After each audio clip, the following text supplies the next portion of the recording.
বাড়িতেই বানিয়ে নিন খইয়ের মুরগি। খইয়ের মুরগি বানানো এত সহজ, না দেখলে বিশ্বাসই হবে না। লক্ষ্মী পুজোর দিনে প্রসাদে আমরা এই খইয়ের মুরগি অনেকেই দিয়ে থাকি। তবে দোকান থেকে না কিনে বাড়িতেই বানিয়ে নিন, দেখবেন অনেক মুরগি একসাথে তৈরি করে নিতে পারবেন।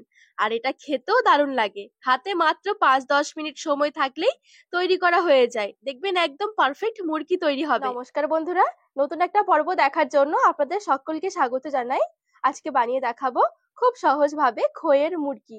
সামনে লক্ষ্মী পুজো আসছে, লক্ষ্মী পুজোতে দেওয়ার জন্য আমরা কিন্তু অনেক সময় দোকান থেকে মুরগি কিনে থাকি।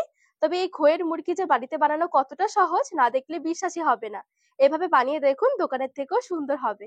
তো চলুন, আশা করছি রেসিপিটি অনেক ভালো লাগবে। সবার প্রথমে গ্যাস ধরিয়ে কড়াই বসিয়ে দিয়েছি। এবারে আমি এখানে একটা বাটি মেপে 1.5 বাটি খই নিয়ে নিচ্ছি কড়াইয়ে। এখানে খইটা আমি দোকান থেকে কিনে নিয়ে এসেছি, আর আমার খইটা একটু নরম নরম মনে হচ্ছে, সেই কারণে শুকনো কড়াইয়ে একটু ভেজে নিচ্ছি। যদি আপনাদের বাড়িতে হাতে ভাজা খই থাকে, সেক্ষেত্রে কিন্তু খইটা আর ভাজতে হবে না।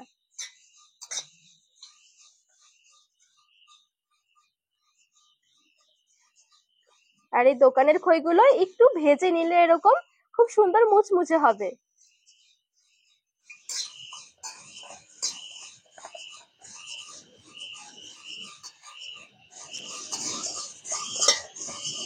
তো শুকনো কড়াইয়ে 3 থেকে 4 মিনিট সময় নিয়ে এখানে খইটা আমি ভালো করে ভেজে নিয়েছি।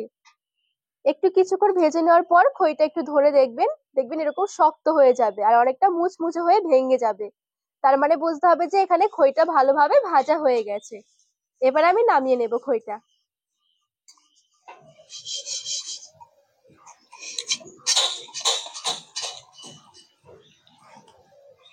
খই ভেজে থালার মধ্যে নিয়ে নিয়েছি। এবার একটু ছড়িয়ে রাখবো, খইটা যেন ঠান্ডা হয়ে যায়। এদিকে কিছুটা আখের গুড় একটু কেটে নিচ্ছি।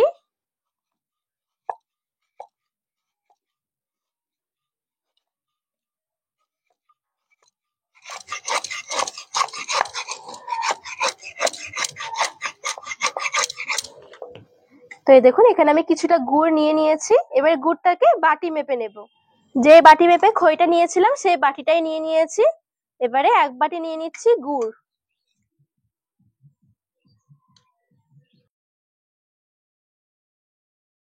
তো এই দেখুন, এখানে আমি 1 বাটি গুড় নিয়ে নিয়েছি। এবারে এই 1 বাটি গুড়টা আমি কড়াইয়ের মধ্যে নিয়ে নিচ্ছি। আর ঠিক ওই বাটি মেপেই 1 বাটি নিয়ে নিয়েছি চিনি। আর দিয়ে দিচ্ছি 1 বাটি জল। ভালো করে নেড়ে চেড়ে মিশিয়ে নেব।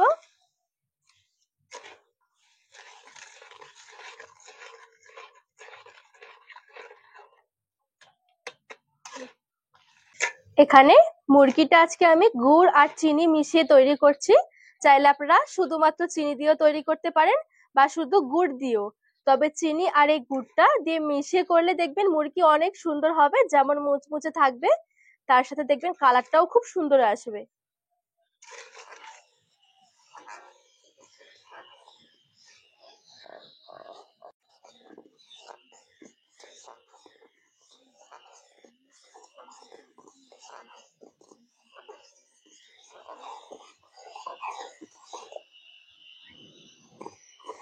আর এই মুরগি বানানোর সময় অবশ্যই খেয়াল রাখতে হবে এই গুড় আর এই চিনির পাকটা যেন খুব সুন্দর ঠিকঠাক ভাবে হয়।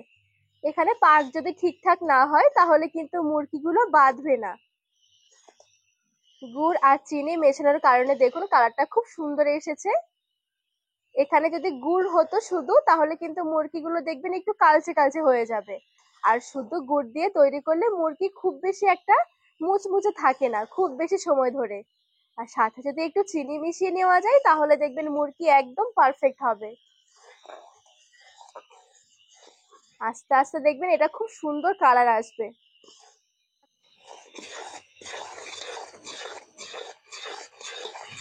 তো এখানে আমি আরো কিছুক্ষণ পাক দিয়ে নিয়েছি। এটা যত পাক হতে থাকবে, দেখবেন এরকম ঝাঁক হতে থাকবে। আর এখানে কিন্তু এখন অনেকটাই কিন্তু ঘন হয়ে গেছে। এই পর্যায়ে একটু চেক করে নিতে হবে যে এখানে চিনি আর গুড়ের পাকটা ঠিকঠাক হয়েছে নাকি। তো এখান থেকে আমি একটু নিয়ে নিচ্ছি, একটা বাটির মধ্যে জল নিয়ে জলের মধ্যে দিয়ে দিচ্ছি কিছুটা। দেখুন এটা একদম নিচে বসে গেছে, কোনোভাবে কিন্তু একদম জলে জলে ছড়িয়ে যায়নি। আর হাত দিয়ে এরকম করলে দেখবেন একসাথে জড়ও হয়ে যাবে। এই দেখুন, এইভাবে করে একটু চেক করে নেবেন, তাহলে দেখবেন বুঝতে অনেক সুবিধা হবে। এই দেখুন হাতেও খুব সুন্দর উঠে আসবে এটা। এই দেখুন, তার মানে এখানে পাকটা একদম ঠিকঠাক ভাবে রেডি হয়ে গেছে। এবারে গ্যাসের আঁচ থেকে কড়াইটা আমি নামিয়ে নিচ্ছি। এখানে সাথে সাথে কিন্তু খইগুলো দেওয়া যাবে না, একটু ঠান্ডা করে নিতে হবে।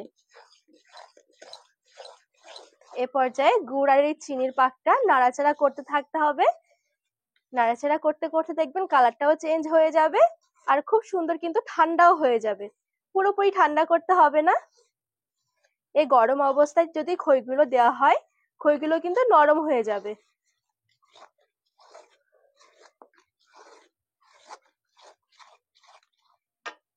একটু হাত দিয়ে দেখে নিচ্ছি, এখন কিন্তু গরম ভাবটা, অতিরিক্ত গরম ভাবটা কেটে গেছে। এবারে ভাজা খইগুলো আমি দিয়ে দিচ্ছি, ভালো করে মিশিয়ে নেব।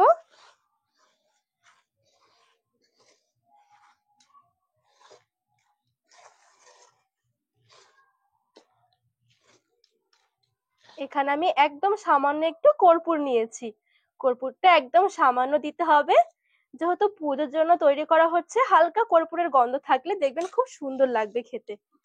ভালো করে নেড়ে ছেড়ে এবারে মিশিয়ে নেব। এখানে নাড়াচাড়া বন্ধ করা যাবে না।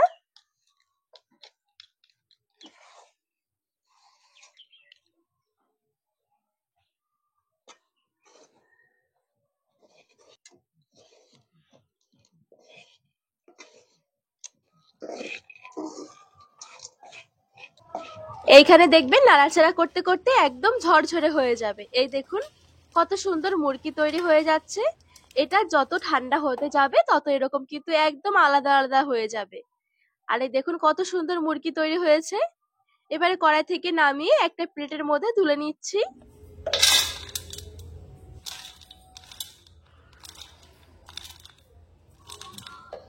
রেডি হয়ে গেল খইয়ের মুরকি। একবার বানিয়ে দেখবেন, দোকানের থেকেও সুন্দর হবে। বিশ্বাসই হবে না বাড়িতে যে এত সুন্দর ভাবে এরকম মুরকি তৈরি করে নেওয়া যায়, আর খেতেও দারুণ লাগে। একটা এয়ারটাইট কন্টেনারে ভরে রেখে দেবেন, অনেকদিন পর্যন্ত ভালো থাকবে, এগুলো নষ্ট হবে না।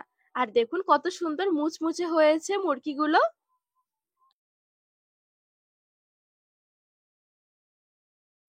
তো বন্ধুরা, আজকে এই মুরগির রেসিপি আপনাদের কেমন লেগেছে অবশ্যই কিন্তু কমেন্ট করে জানাবেন।